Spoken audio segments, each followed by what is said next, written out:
Well, welcome to Woodcraft Revival, where we talk about all things wood. Well, today we're on a section of the property that I haven't been on in a very long time because I just recently got the road opened up that I could access it. It gives me the opportunity to walk this area and just see how the timber is recovered after 25 years of being select cut timbered. So come along. We're going to walk through the woods and just take some inventory of what we got.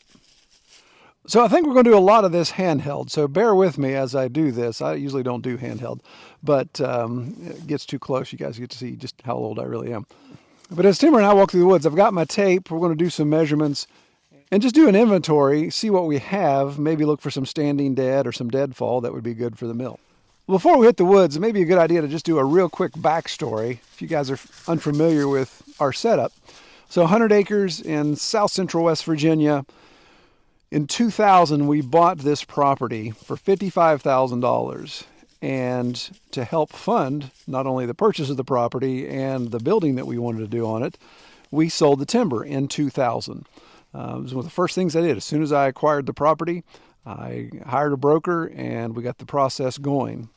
And we sold about 144,000 board feet of timber, and we grossed $35,000. I had to give 10% to my broker, and then of course the rest was for us to use on things that we needed. So what we did was a select cut. So we only did a cut of 25 years ago. I'm trying to remember. I believe it was either 16 or 18 inch diameter and up. Anything below that, untouched. And we allowed them to have access to the entire 100 acres, just to be safe. They did about a 20-foot step in along the property line all the way around. So they stepped in about 20 feet and didn't inventory any of that. The broker did a really good job of inventorying everything. It went to bid. There were 3 lumber companies that bid on it, and the highest bid, of course, won. And that allowed us to really finance a lot of things we did when we were just getting started here on the property. So 25 years later now, we've got our own sawmill, and while I could have this property timbered again, I'm really not that interested in doing it. Now, there's more standing timber on this property than I could ever cut myself in 3 lifetimes, but I like the idea of having all this lumber. If I want to bring something down to the mill, then I have it. And it's kind of neat just to see how much things have recovered. And I'll point out some of the sign of the timbering 25 years ago. There's still some evidence in the woods of what was timbered. Well, needless to say, there's just tons of poplar on the property. It's just something that comes back really well after a cutting, and especially the amount of cleared land that was here back in the 50s and 60s. But you can see we've got some nice poplar that have grown in. All right, so there may be a fallacy to go on handheld. Trying to do your tape, it's tough to do. All right, let's see just how big this poplar is. So so this is an 18 3/4 inch diameter poplar. So that's a pretty good size tree, and we're minus the poison ivy branches. I bet you we're every bit of 40 feet to the first branch. And its cousin is right here beside us. So I'm not going to put the scale on that one simply because of that poison ivy. But he's about the same size. The only downside is got a little bit of an inclusion here, and then another one right there. So that tree is not as valuable as that guy is. This little section of woods is interesting. There was so much timber harvested here. Again, it was a select cut, so there wasn't a density restriction. There wasn't any of that. There just happened to be a lot of trees in this area that they wanted to harvest. So it opened up this canopy so much that you can look, lots of you can see lots of poplar have come back, a little bit of red maple coming in. And what was wild was 5 years after the cut, you couldn't walk through here. I mean, it was so thick and dense that this section was just impassable. But now, of course, the trees have grown up enough, and they've fought and they've beat some out. So some of them are thriving. You can see like some of these little saplings here are just dying out. Here's Looks like that maybe been a little maple that was dying out. So it lost the battle of the Canopy War. This spot here on the south ridge, according to the previous owner, he didn't live much longer after I bought the land. So I didn't get a lot of details from him. But he said this was at one time a small barn where they would do maple syrup. It was like a sugar shack. And there's a decent bit of maple around here, so I could see where that would be justifiable. But that's all that's left of it, is the tin roof. What is interesting is there's decent little amount of black cherry here, but some of it is dying out. In fact, a lot of it's dying out.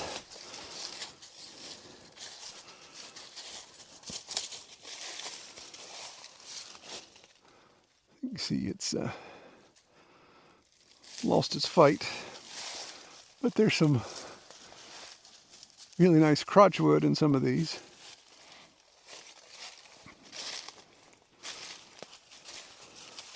Again, some decent poplar here, starting to be marketable size, or millable size, I should say. These are probably 14-inch diameter. More poplar, so basically everything you see in here that's bigger is a poplar. Another one there. And we're headed down over the valley. We won't go over, we'll turn and go back up. There's a black cherry. Some maple in here, another little cherry. Decent sized poplar with a lot of poison ivy on it. Close to the barn, there is what appears to be the fuel tank of something. This double trunk cherry is interesting. It's a decent sized cherry. We'll get a measurement on it in a second. This one, no, this is, so it's Buddy here. It's got some pretty big holes drilled in it.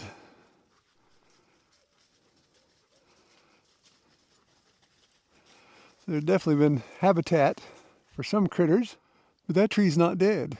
It's almost dead. Some of those lower branches are dying, but still, the very top still has sprout limbs on it.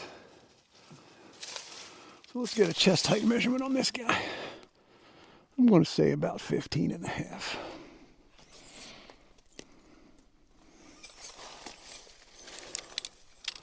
No, not even close, Troy. 18. 18-inch diameter. That's a good cherry. So that is that's something to keep an eye on. If it starts to get wailed on by the birds like its buddy here, then it would be best to go ahead and harvest it. In fact, it may be best to come up and harvest that one. Leave this one. What do we have over here? It's not very straight. Yeah, that's 17 and a half. Obviously the core is going to be rotted out of it, so probably not worth milling.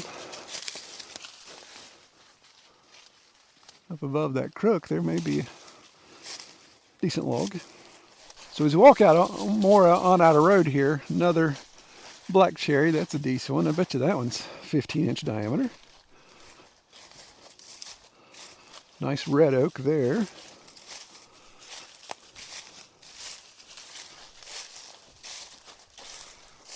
More small poplar.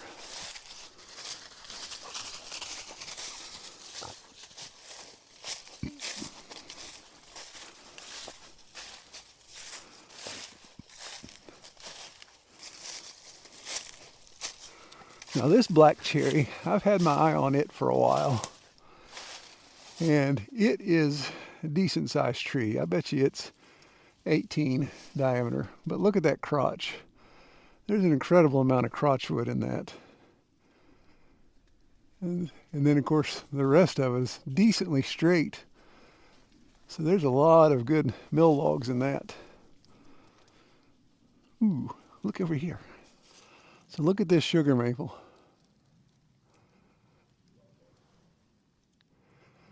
This thing is pretty daggone large. And it would have gotten passed over by the timber guys, because obviously it's not young, it's not 25 years young. It would have gotten passed over because of its double trunk here. Not a lot of value in that because of the knots and the branches. But man, I bet you the first portion of that, it's got some gorgeous figure in it. And its little friend here is decently straight, probably about 12-inch diameter. So on the small side, that's a pretty tree. So as we head further east here on the South Ridge, we get into a section that's primarily white oak. So in the majority of what you see here that's mature is white oak. And of course it's such a slow grower. So in the last 25 years, some of this stuff that was left because it wasn't marketable is put on a little bit of girth. But here's some sign of previous timbering. You can see these stumps. These are what's left of timbering from 25 years ago. You can see there's quite a few. Some stumps there. I just rolled that one down myself. Another couple stumps over there. Yep. There's some more black maples. Talked about that in a previous video. If you want to know why those maples are black and some of the other maples around here are not, then be sure to watch that video and explain it. Now here's a nice white oak. Look at that thing. That thing is straight as an arrow. First limb was about 30 feet. Let's get a reading on it.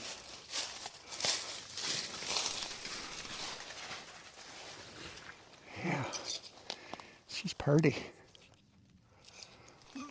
Goodness, I can't get my arm around her.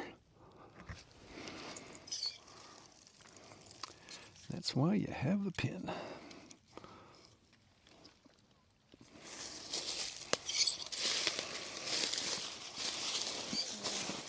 She is 19 5/8. It's a nice log. There's several nice logs in that one.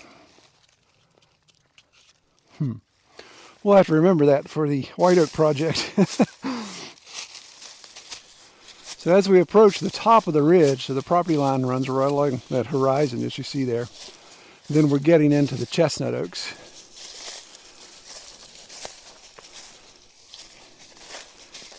And they mill up nice if they're not hollow. There's a black oak right there. Another chestnut oak. Actually, all five of these. If you count the double trunk, 1, 2, 3, 4, 5. Yep, those are all chestnut oaks.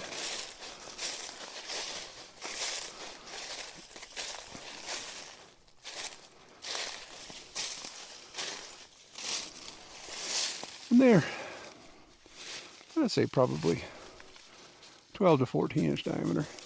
Another one right there.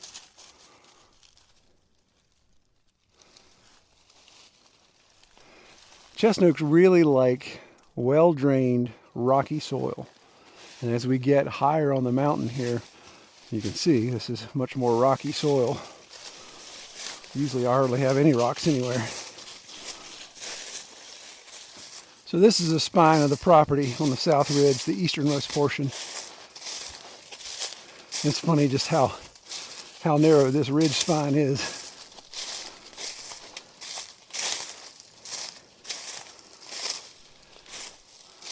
As you can see, basically just everything up here is a chestnut oak.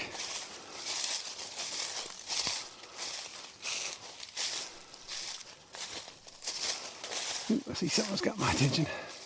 This is one gnarly looking black oak.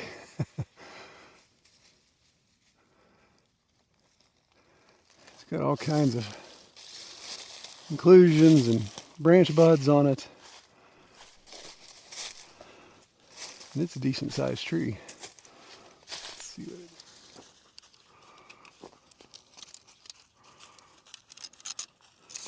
$22.5. Now this is right on the boundary, so I'd never harvest this. If it would fall, it'd probably fall over on the neighbors. That's the trick. I really don't have a way to get here. I could possibly bring a side by side of the tractor out if I cut a trail, but I hate to do that right on the edge of the property.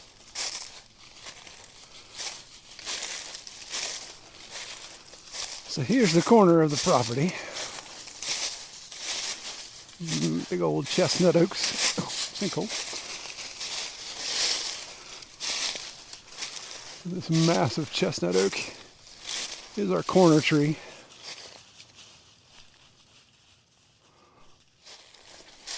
Another old stump from timbering. Not much left of it.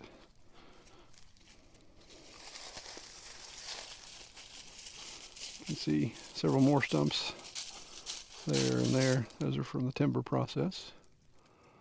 Another one right here. So in this little stretch, right here on the low spot before the property line climbs this ridge top, we've got a decent little collection of maple. We see more and more sugar maple here on this side. It's crazy. I get all kinds of sugar maple on the south slope that's north facing, which isn't ideal for maple production. It'll still produce. You just don't get the best flow. And then over on my north ridge, it's south facing. It's just all red maple. Hardly have any sugar over there. Nice little black oak right here. Really steep slope that it's on. So that's one of those situations. You can see the stump beside it. That was a harvest from 25 years ago. But in this situation, if I fell that downhill, my closest road is where? My closest road is all the way down there. In fact, that's it. See that little sprig of a branch? That's that cherry I was talking about. It had a really nice crotch. The road goes right in front of it. So this tree would be tricky to get. Obviously, you got a 100-foot cable, got a log winch, all those type of things. You can winch it out. That's a big tree. That'd be a lot of work. There's some more sugar maple. Decent size. What do we have here? There's a red oak. Nice little red oak. Couple black cherry. Scruffy looking. These really nice trees you see here, those are all boundary trees, so obviously wouldn't mess with those.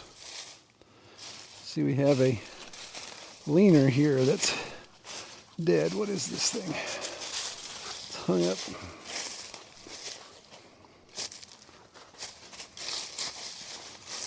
Oh, that's an uproot too. I think that's a sugar maple.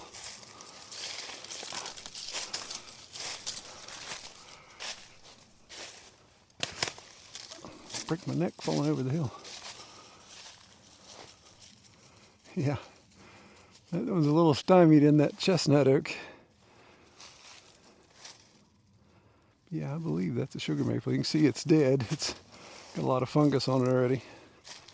Bad thing about maples like that, when they die, then they get drilled full of holes quick.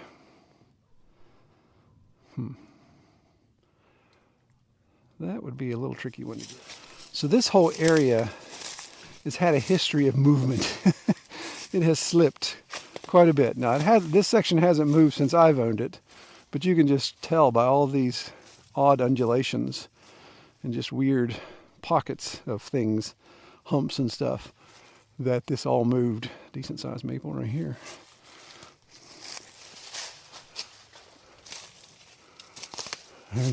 Old locust, dead, drilled all to pieces. None of my locusts ever get big around here without dying.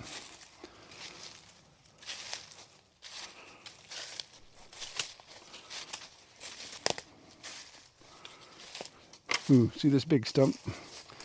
I believe this was the cherry that the timber guys just absolutely were going nuts over. Let's see. Yeah, I think this is the one. This is the cherry tree that they said was almost 48 inch in diameter at the base. That was a big old tree. So these slip areas, they don't allow trees to mature too much if they keep moving from time to time, because sometimes they'll break the taproot or they'll just move the ground enough that the tree either falls over or gets enough of its root damage that it can't thrive.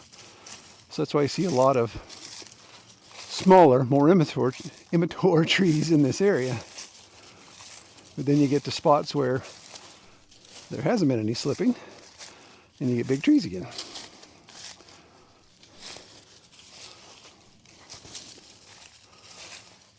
So that's a decent sized little sugar maple. Little, I'll say it's little, it's probably, let's get a measuring shot.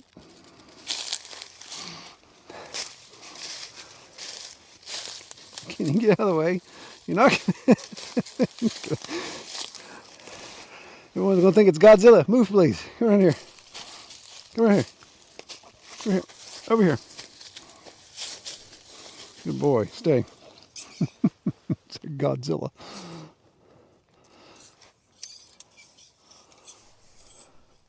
Yeah, that one's 15.5 inches. That's nice sugar maple. Got a little bit of branch buds on it. That first log would be good. I've seen a couple mature elms in here. I'm not a big elm guy. I've never really even milled any. They always look gnarly to me.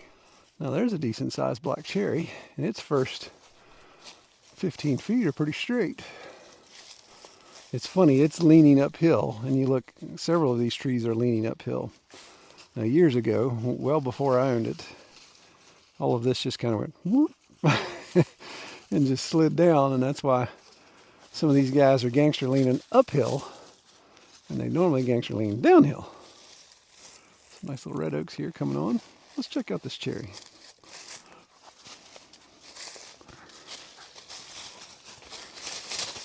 Yeah, look at this.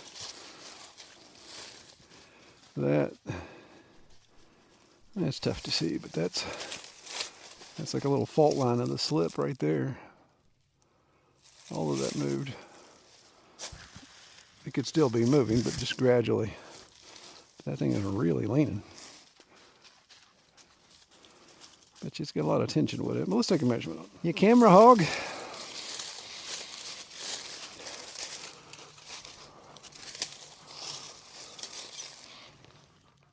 I'm going to say 15.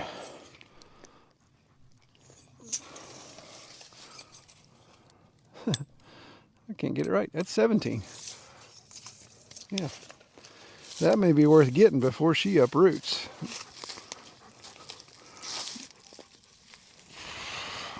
Look at her root ball. It's exposed. Good chunk of it's exposed.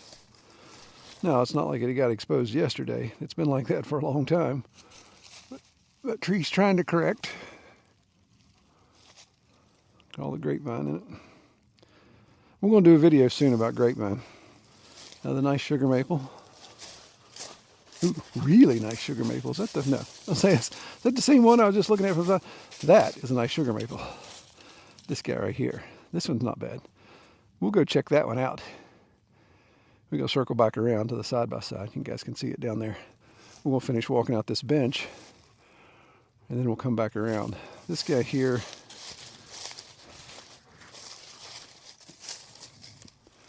poison ivy, probably 15 to 17.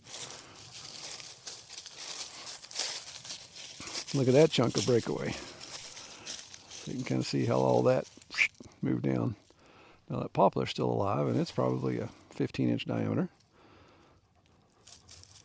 All this moved one time. All this uneven ground from the slip. I can honestly say I have not walked this little bench that we're on right now, all this uneven ground, easily in 15, 20 years. I've been higher up, been down on my road, never walked through this area that long a time. At one time I had a four-wheeler trail before we had it timbered, a four-wheeler trail that you could get through here. I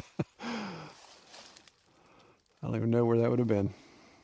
Seen a couple shagbark hickory, nothing to really write home about. This is a decent one right here though.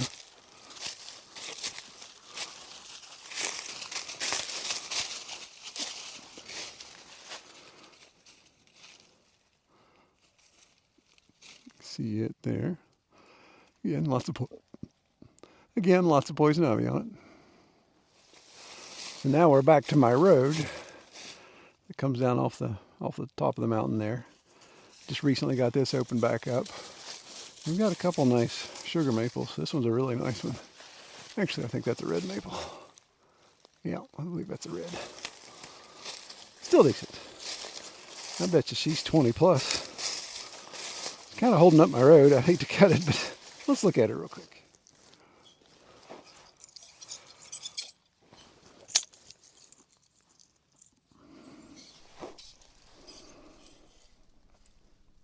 $20.25. It's a big tree. Now we're going to walk down here and find that other big sugar maple.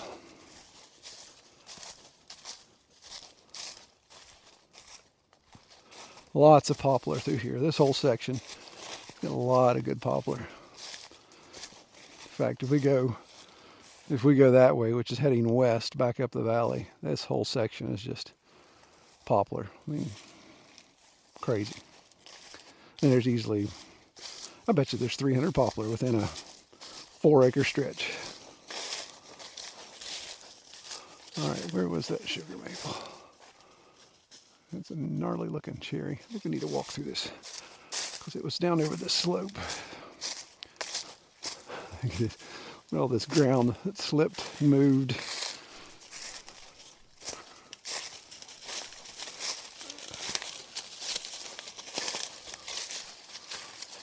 Oh yeah, there she is. And she's a big girl.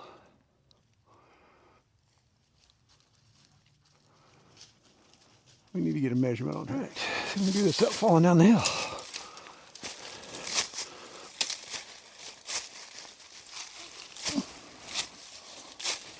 Oh my goodness.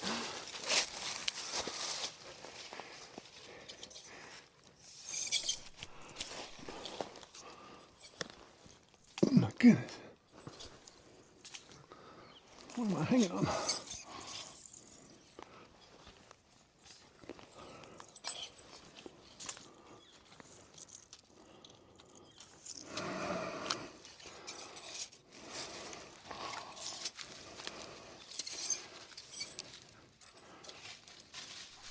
Yeah, she's 23-inch diameter.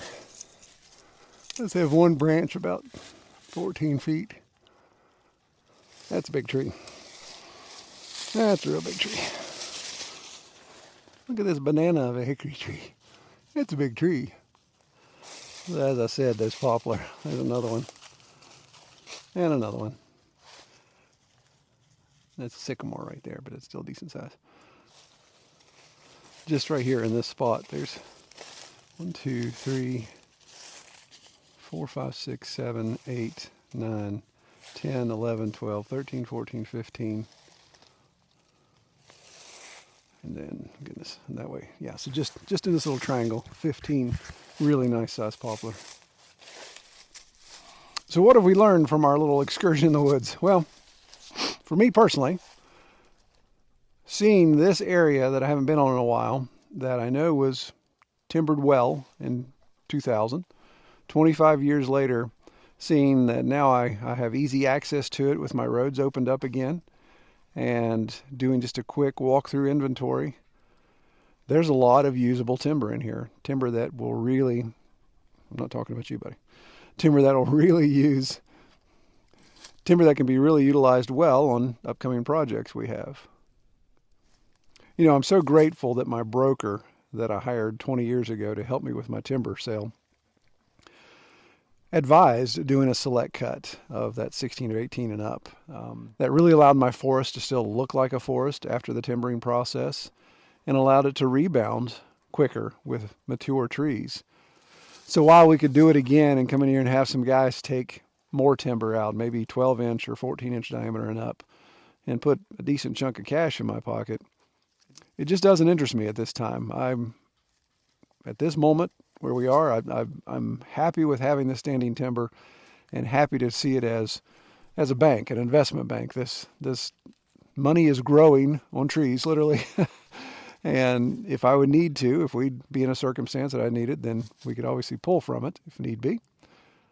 I see it kind of like a store. If I need to go shopping for something and I need for the mill, then I've got a good idea of where these things are and how to get to them. So if you have a timber stand and you're thinking about selling it, just be sure to do your homework. Get a trustworthy broker, a forester involved, and make sure you're exploring all the options there. If you don't want to have it timbered and you want to use it for yourself, even better. Well, as I always say, I pray you get to spend some time out in God's beautiful creation. And thank you all so much for watching. I think Timber and we've got about another 45 minutes before dark and snow. Snow's coming tonight. I think we're going to walk west for a little bit, finish my pipe, and enjoy the evening, right? See you guys next time. Come on, buddy.